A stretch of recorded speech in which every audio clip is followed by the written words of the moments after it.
Mga katangian ng katrabaho mo. Baka isa dito ang katrabaho mo. Una, Jollibee. Ito yung uri ng katrabaho mong best in pabida-bida. Gusto na siya lagi ang center of attention. Pangalawa, Orokan. Ito naman yung katrabaho mong napakagaling makipagplastikan. Sobrang tibay at makapal na plastik. Pangatlo, Puso Negro. Ito naman yung katrabaho mong best in sip-sip. Magaling sumipsip sa boss mo.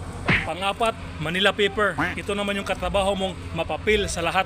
Panglima, Downy. Ito na yung katrabaho mong mahilig magpabango sa boss mo. Ang daming kinikwento para lang bumango.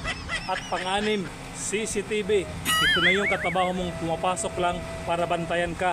Laging nakamasid sa lahat ng mga ginagawa mo. At pangpito, Pride Bar. Ito yung uri ng katrabaho mong mataas ang pride, napaka-perfectionist at ayaw niyang malamangan sa iba. Alin sa pito ang katrabaho mo? Paki-comment nga down below.